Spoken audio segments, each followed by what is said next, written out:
제가 어릴 적에 부모님을 따라서 부흥회를 자주 다녔습니다. 요즘은 코로나 이후 부흥회 하는 교회가 찾아보기 힘들게 되었는데, 제가 어릴 적만 해도 교회 부흥회, 이 동네에서 어느 교회 부흥회를 한다 하면은 평소에 한 50명에서 100명 모이는 교회도 200명, 300명, 400명 이렇게 모였습니다. 그 이유가 무엇일까요? 옆 교회에서 어느 유명한 목사님이 강사로 왔다고 소문을 듣고 오시게 된 거죠.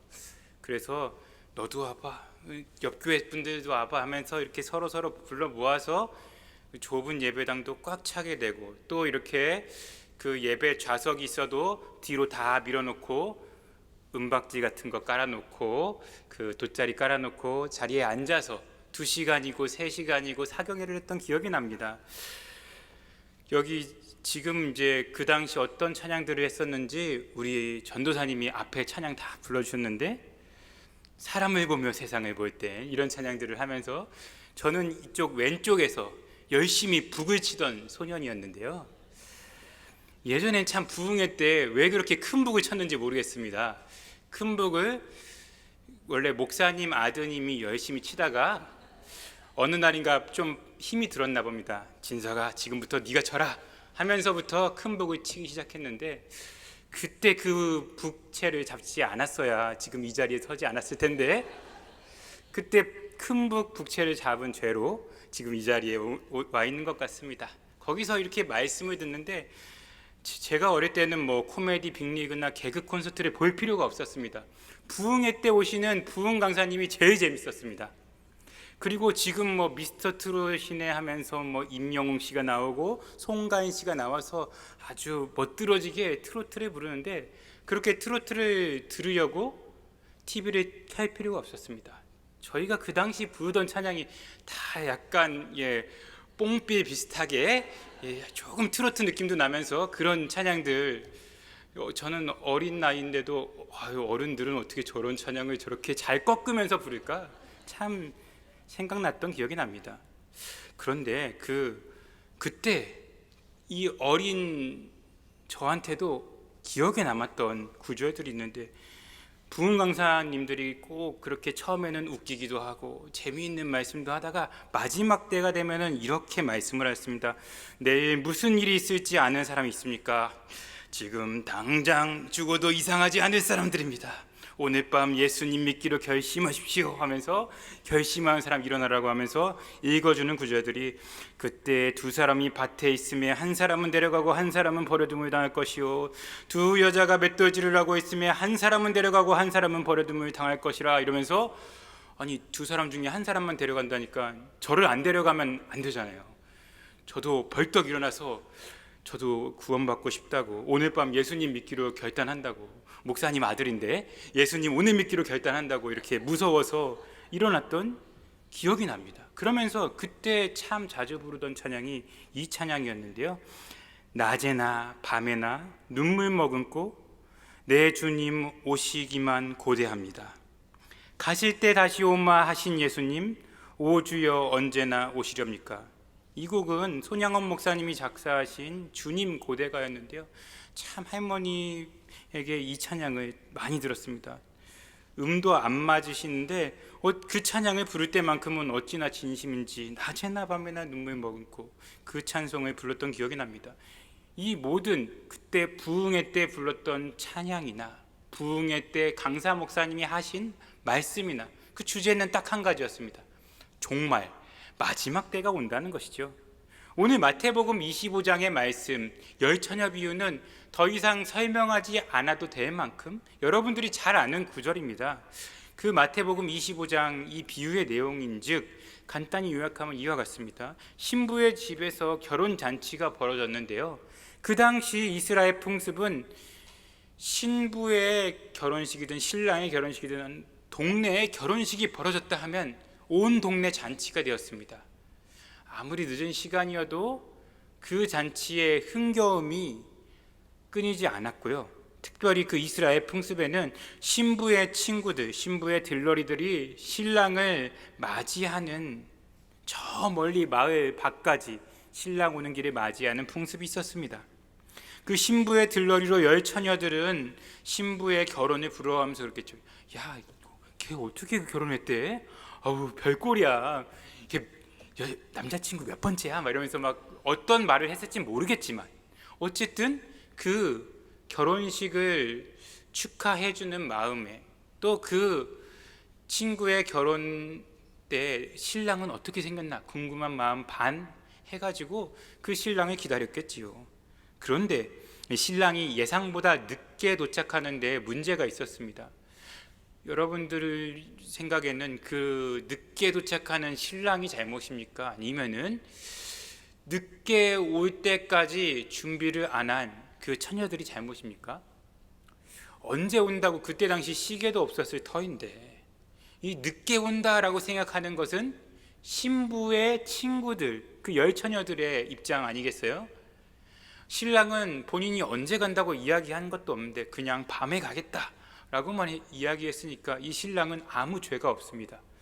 이처럼 그 신부의 그 열 처녀 들러리들이 기다리고 있을 때 다섯 처녀들은 그 등불에 기름을 충분히 준비했고 그 다섯 처녀는 기름이 모자랐다는데 문제가 있습니다.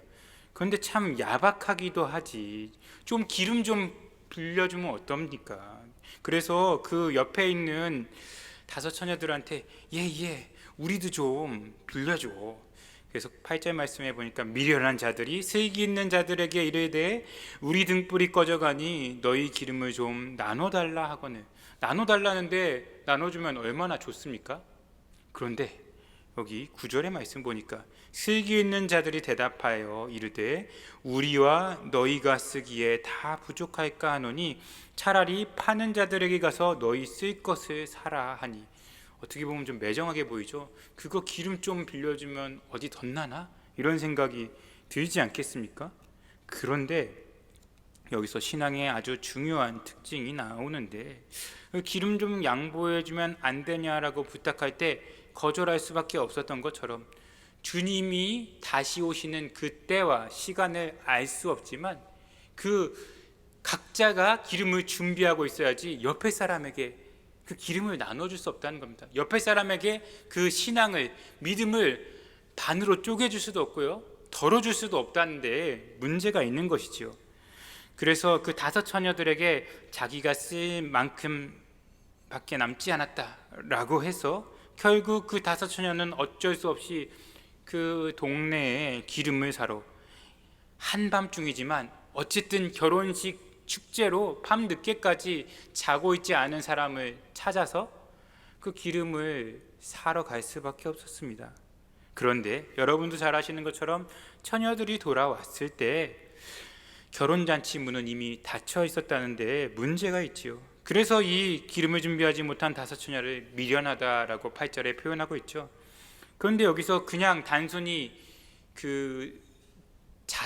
자고 있었기 때문에 혹은 뭐 준비성이 부족했기 때문에 이런 것이 아니라요, 우리가 읽진 않았지만 5절 말씀에 보니까 신랑이 더디옴으로 다 졸며 잘새라고 합니다. 슬기로운 처녀나 미련한 처녀나 모두 졸며 잤다고 하죠. 그럼 그 다섯 처녀가 미련했던 이유는 무엇인가요? 신랑이 올 때에 그 자리에 없었다는 게 문제지요. 이 마지막 때 주님이 다시 올 때 우리가 그 신앙의 자리를 지켰냐 지키지 않았냐가 가장 중요한 문제라는 것입니다.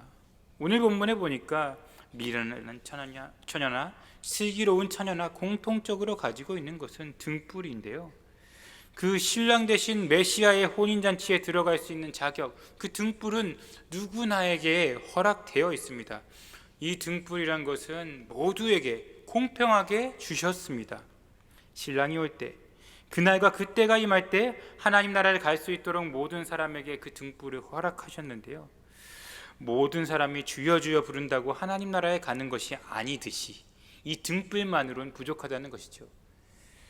이 기름이라는 것은 성령 충만을 의미하기도 하고요, 또 종말 신앙을 의미하기도 하는데 이 마지막 때 하나님께서 기뻐 받으실 만한 성령 충만함, 그리고 그 마지막 때를 간절히 기다리는 그 종말 신앙을 갖고 있지 않으면은 마지막 그 천국잔치의 자리에 참여할 수 없다는 것이 오늘 열처녀 비유입니다. 유대인들은 그 처음부터 기름을 준비하지 못하고 신랑이 올 때가 되었는데, 아니 이미 왔는데도 기름을 사러 다니는 그런 사람들과 같은 미련한 자들의 모습으로 예수 그리스도께서 그들에게 임했을 때 믿지 못했다는 데 문제가 있죠.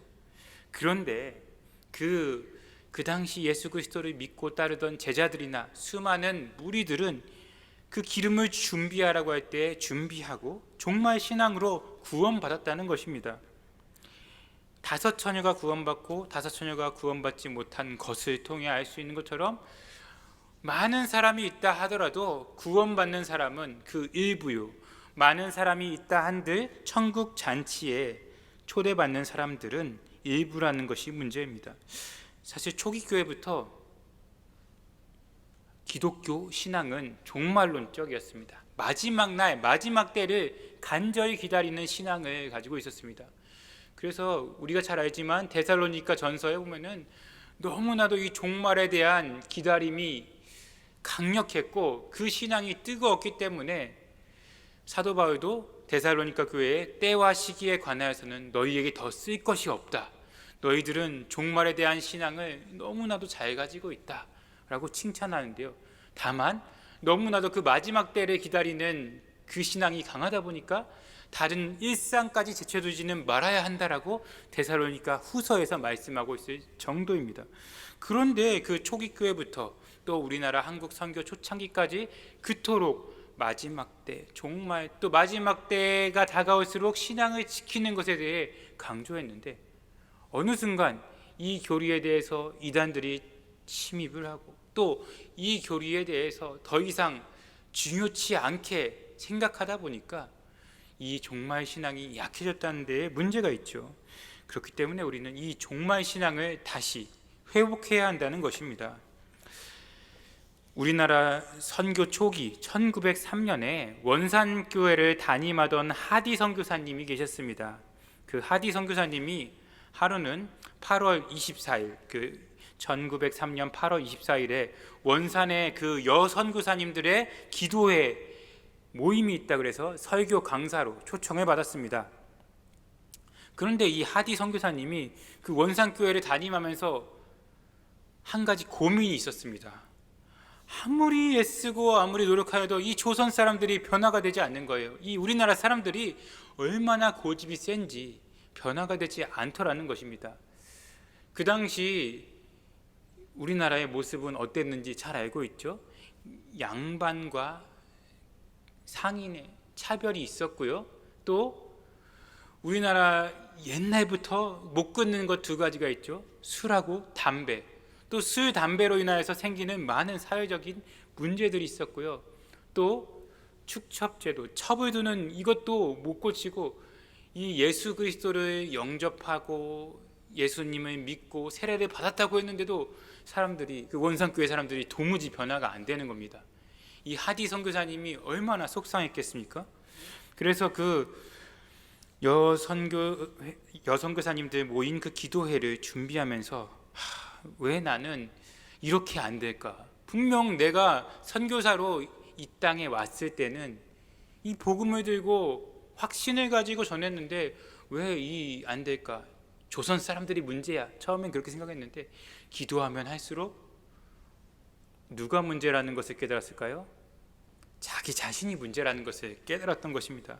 그 이론적 신앙, 그리고 머리로만 아는 것, 자기가 이미 신학교도 졸업하고 공부도 많이 하고 목사이고 하는 그것이, 또 서양에서 선진 문물을 배웠고 하는 것이 이 사람들에게 복음을 전하는 데 있어서 오히려 장벽이 되었다는 것입니다. 그래서 그 기도회 때 본인이 성령의 임재와 또 회개의 은혜를 경험하면서 내가 문제였구나 하는 것을 깨달은 것이죠. 그리고 며칠이 지나지 않아 주일이 되었을 때 원산교회에서 이렇게 설교를 하는 것이죠.